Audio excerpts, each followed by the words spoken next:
एका गावात एक साधू बाबा आला. तो रोज गावामध्ये 5 घरी भिक्षा मागायचा. पण त्याची एक अट होती. तो भिक्षा फक्त सुपामधून दिली तरच घ्यायचा, नाहीतर नको म्हणायचा. जेव्हापासून बाबा गावात आला तेव्हापासून गावातील कोणत्या ना कोणत्या घरातून मुली नाहीशा व्हायच्या. त्यामुळे गावकरी खूप घाबरले. त्यांना काय करावं काही सुचत नव्हतं. हा काय प्रकार आहे हे कुणालाच कळत नव्हतं.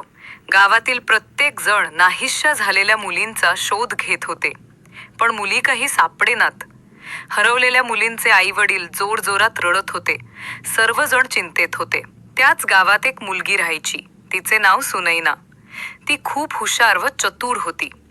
तिच्या लक्षात आलं, हे साधू बाबा गावात भिक्षा मागायला येतात त्याच दिवशी गावातील कोणत्या ना कोणत्या घरातील मुलींना नाहीशा होतात, म्हणजे नक्कीच या प्रकरणात ह्या साधू बाबाचा हात असला पाहिजे. तिने ठरवलं, ह्या साधू बाबांना धडा शिकवायचा. पण नक्की करायचे तरी काय? आपल्या मैत्रिणींचा कसा शोध घ्यायचा ह्या विचारात असताना साधू बाबा तिच्या घरी भिक्षा मागायला आला. सुनैनाच्या आईने त्याला ओंजळीतून भिक्षा दिली, पण त्याने ती स्वीकारली नाही.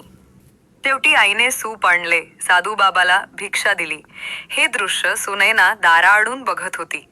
तिच्या लक्षात आलं, आज नक्की माझा नंबर आहे, मी नाहीशी होणार. पण ती घाबरली नाही. रात्र झाली. तिने 2 मिरची पावडरच्या पुळ्या बांधल्या, फ्रॉकच्या खिशात ठेवल्या. रात्रीचा 1 वाजला. गाव शांत झोपलेला. आई वडील गाढ झोपलेले. सुनैना अंथरुणावर पडून पुढे काय होणार याची वाट बघत होती. तेवढ्यात तिला आवाज आला, सुनैना, स्वयंपाक घरात ये. सारखं स्वयंपाक घरात ये म्हणून कोणीतरी आवाज देत होतं. तो आवाज मात्र सुनैनालाच ऐकू येत होता. सुनैना उठली. हळूहळू पावल टाकत स्वयंपाक घरात आली. बघते तर काय, सकाळी आईने ज्या सुपातून साधूबाबाला भिक्षा दिली तेच सूप आकाराने खूप मोठं झालं होतं. एवढंच नाही तर माणसासारखं बोलत होतं. सुनैना, तू सुपात बस, नाहीतर तुझ्या मैत्रिणी तुला जिवंत मिळणार नाहीत. सुनैनाने विचार केला, माझ्या मैत्रिणींना ह्या साधूबाबाच्या कैदेतून सोडवायचे असेल तर मला ह्या सुपात बसावेच लागेल.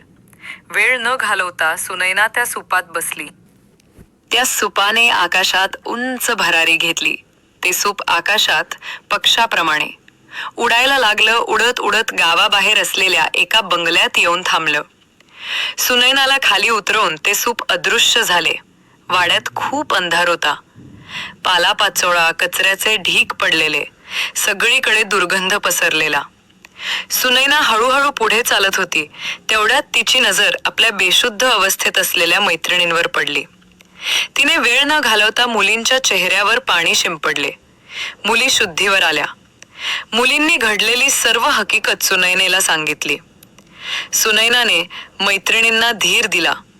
आपण प्रयत्न केला तर नक्कीच ह्या संकटातून बाहेर पडू, पण त्यासाठी मी सांगेन तसं करा.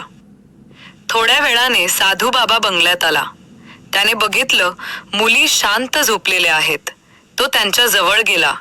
तोच मुलींनी उठून त्याच्या डोळ्यात मिरची पावडर टाकली. त्याला लाथाबुक्क्यांनी मारलं. साधू बाबांनी मुलींची क्षमा मागितली. मी साधू नसून भोंदू बाबा आहे हे त्यांनी कबूल केलं. मुलींनी बंगल्याच्या दाराला कडी लावली. गावात येऊन गावकऱ्यांना घडलेली सर्व हकीकत सांगितली. गावकऱ्यांनी भोंदू बाबाला पोलिसांच्या स्वाधीन केलं. सुनैनाचा टाळ्या वाजवून सत्कार केला.